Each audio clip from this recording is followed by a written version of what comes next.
Okay, so here's an end of season update.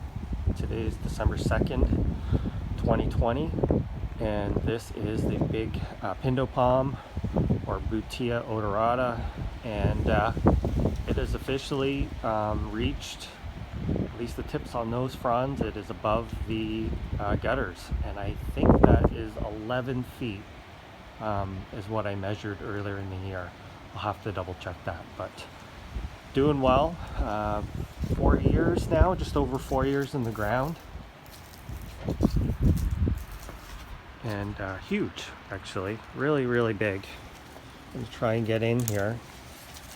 I mean, you can see, I mean, these fronds are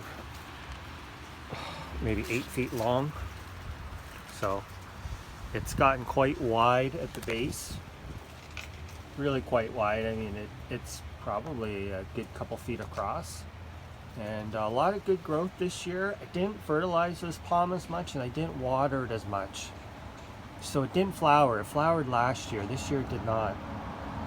And what I was doing, you can see the new spears there, really nice bright green. What I was doing was actually, I was using, when I clean my aquarium, when I do a water change on it, I was always putting the water over here.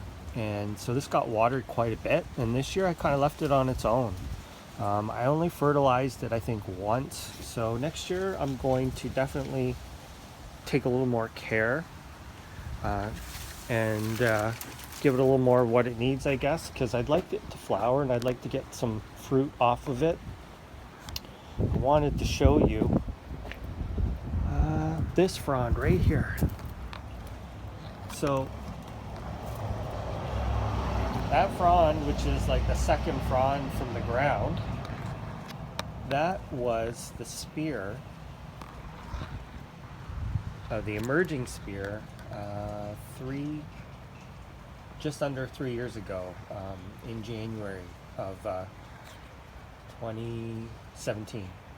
And we had a very cold event. We had a freezing rain. We had a lot of snow, and we had about 2.5 days below freezing. And this was the spear. That where that is that's the part that was emerging, and that's what took damage. So all of that is in the last 3 years. So it's grown quite well in this climate. And I'm not sure if you're going to be able to see this or not.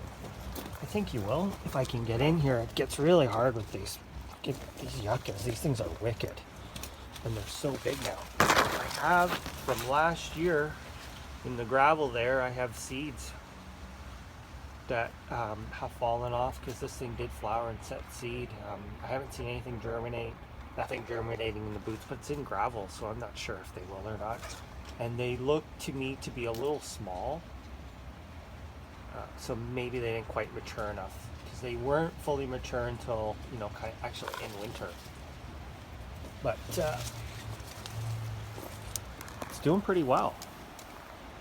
I mean, I am looking way up at it. It's the biggest one that I know of. It's the biggest one I've seen in the Portland area. I'm sure there are others this size somewhere, hidden way back in people's gardens, but doing pretty well. So that is a December 2020 update, and it is actually still growing. The spears are still emerging. This one gets a lot of sun, and it is a hot spot as well. The gravel, or the river rock that I use, actually traps and radiates heat overnight, so I don't think that this palm actually gets nearly as cold. I have a temperature probe in here, and it's always reading quite a bit warmer than other areas of my yard. So there is the update on my big Pindo palm. Thanks for watching.